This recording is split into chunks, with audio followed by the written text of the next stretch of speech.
Greetings, Hibernians, and welcome to another video aboard ship. I've decided to throw together another quick improv video, just roll through some portrait randomization for the Mutoid body type. So I'm going to get right to it and cut to the chase. Skip through robot, and once again I'm going to adjust my levels here before I get started, because I'm kind of loud in my own ears. Say hello once again to the Remo Con mic, and our little friend the Locust, always ready with its buzzing transistors. Okay. Now, this is the one portrait that has the blank default setup. I'm just going to start running through a few of these, because kind of some interesting, some mildly amusing stuff happened when I was testing this out before. Yeah, I added these Andorian, I don't know, I kind of like Star Trek Enterprise. I know a lot of people give me crap about that. I mean, TNG for life, yo, but I kind of like me some Enterprise, and one of the people that plays an Andorian on that, I know, I just love the character, Shran, that's it. So I had to throw some pseudopods in there, and then once we had that, with the green facial tint, we basically ended up with an ogre portrait generator. But I'm just going to run it through a few of these other features and get them popping here real quick, if you'll bear with me. What do we got here? Elongated top of head, Nephilim-esque. I kind of like the three eyes. We'll go with that. Weird grin and nose. Yeah, that's kind of basic. We'll throw a tiny hand on the forehead. That is always a good look. Oh. I actually ordered some tiny hands on eBay and they still haven't arrived, or I would have, kind of double-sided taped one to my head for this video. Alas, we are not allowed to have any fun at the moment, postage being what it is. So, yeah, I kind of don't mind that. Change the jaw, bearded forehead, hand. Kind of reminds me of the best episode of X-Files set in the sideshow, one of those slightly tongue-in-cheek ones with the detachable twin. I don't know. I would have liked to get a bit of a Quado thing going on in the lower area. Quaid, re-roll my stats. But yeah, there's only so much we can get in here. I mean, programmers kind of run off their feet at the moment, although once again, thank you so much for this amazing work. That's weird. It's like goofy backwards Mutoid with, I don't know, some kind of utility to pick things up, like a drinking straw bird. I'm not sure how that would work in actuality, but if you've seen Total Recall, you know that like not all of the mutant features are actually that useful. I mean, I don't know what the guy with the handy thing, really does. I guess picks things up from a distance. It's weirdly silent in my headphones right now, so you gotta forgive me if I'm rambling a bit. I should throw some of my own music on for me to listen to before I put on my music for you to listen to while you watch me roll through the stuff. Something else I thought I'd mention while we're here is the name generator. As you can see, the name of our character with tiny hand is High Court Rock Guy. Now all of the body types have different naming conventions that are generated automatically on reroll. So let's hit a few different names here and see what happens. Zunt Brigbreg. Bad. High Court Baragon. Yeah, you'll see a couple of double ups. We've still got some work to do throwing more text at the game. Joe Jim Ickpot. Now you might recognize the name Joe Jim if you're familiar with Robert Heinlein's Orphans of the Sky, which is a pretty big influence on a lot of the initial inception of this game many, many years ago now. Joe Jim Ickpot. Yeah, sounds kind of like a Mutoid name to me. Jock Jaskpin. I kind of like that. Yeah, alright. Let's give him a roll. I mean, why not? Roll with it. I was just going to do portraits, but let's roll up some tech stats here and just see what happens, because I mean, obviously there's a lot going on, and I ran through things really quick before. I mean, it's kind of an unveil, and then I sort of got onto one topic and then barrel re-rolled into the next without really explaining anything all that well, I felt like, in hindsight. So I want to try and make up for some of those errors here. So as you can see, I'm just re-rolling the main skilled stats at the moment, and looking for good numbers here. Again, each of these main skilled stats is basically three-sided die rolls. So you can expect numbers between 3 and 9. Now, of course, different body types will adjust that up and down, and those are the only adjusters there. Good work. Hey, Mords, you actually kept it on point this time. Okay. Pretty basic numbers. You all saw me get a 40 the other night, which was so incredibly rare.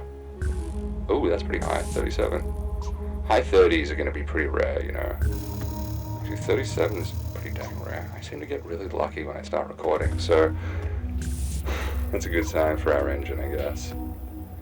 Now, I'm just gonna hit rerolled a few more times. Now, you might see some funky stuff happen, like sometimes the hitboxes will show up as 0 and then bump up to 1.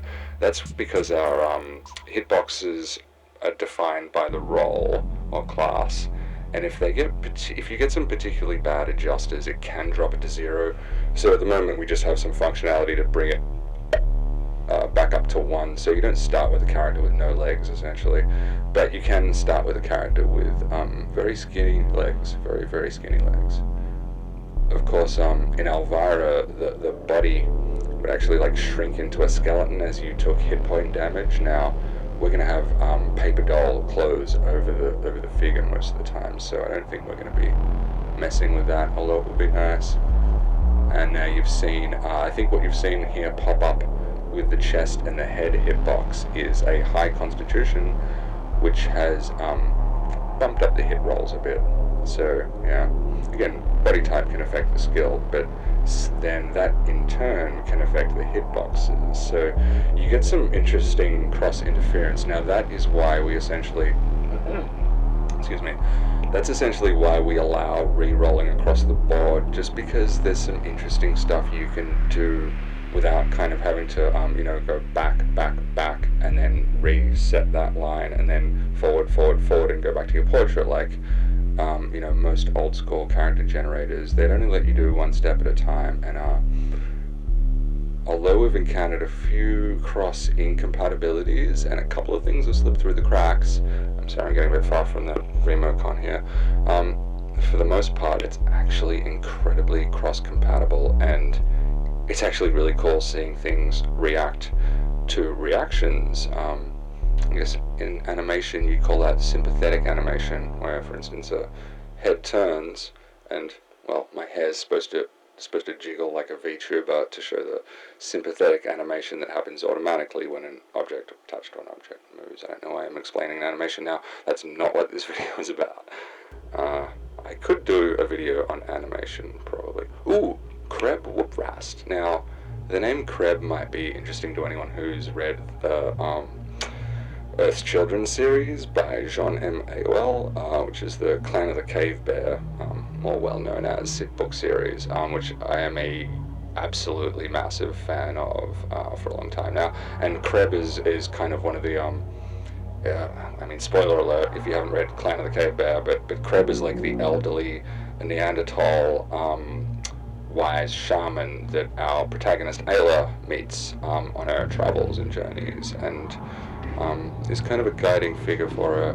Kreb was thinking about some of these moments with Kreb now. It's like, oh my god, if you haven't read Earth's Children, it's quite the book series, and each volume is it's pretty dense. If you like curling up with a nice book by a fireplace on a rainy night, it's a good one to go with. And there's a lot of actual archaeology research that went into her work on the series, which I find really interesting.